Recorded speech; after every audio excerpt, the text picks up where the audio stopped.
দীঘার জগন্নাথ মন্দির দেখে এখন আমরা চলেছি দীঘায় যে সৎসঙ্গ টেম্পল আছে সেখানে।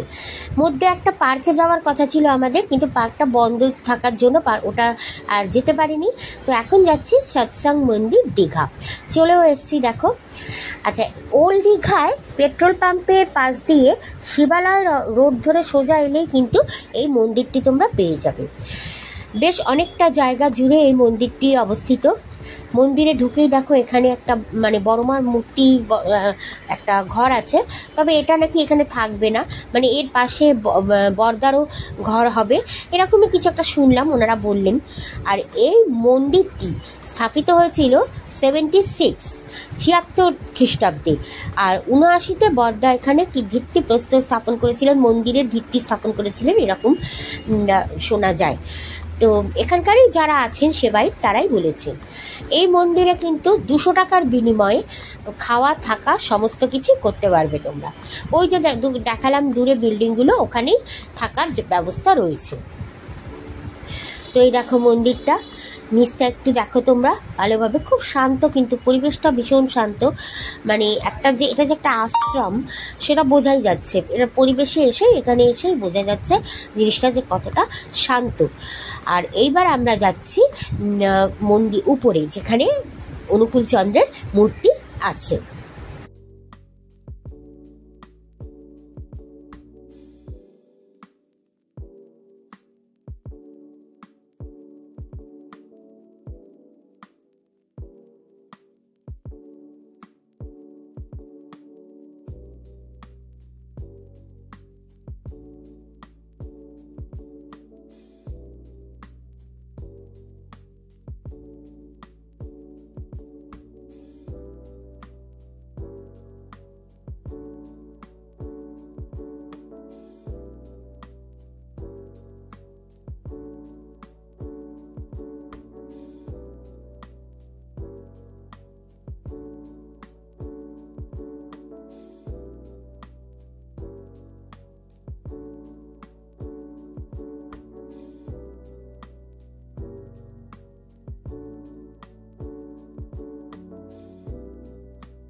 ভোর 5:30টার সময় এখানে খুব সুন্দর একটা প্রার্থনা সভার আয়োজন করা হয় প্রত্যেক দিন।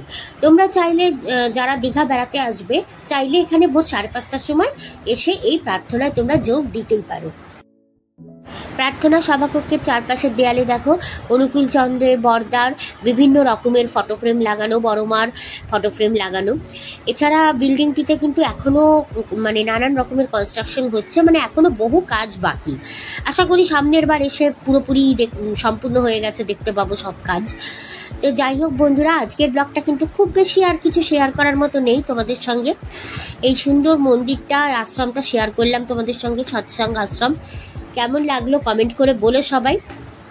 আর অতি অবশ্য দীঘা যারা বেড়াতে আসবে একবার পারলে এখানে ভিজিট করো, ভালো লাগবে, খুব ভালো লাগবে, শান্ত পরিবেশ তো, খুব সুন্দর লাগবে। তো আমার ব্লগটা কেমন লাগলো সেটা কমেন্ট করে বলো প্লিজ। ভালো লাগলে একটা লাইক দিয়ে দিও। যারা এখনও সাবস্ক্রাইব করনি চ্যানেলটা একটু সাবস্ক্রাইব করে নিও, আমার পাশে থেকো সাবস্ক্রাইব করে। চলো আজকের মতো, এখনকার মতো টাটা।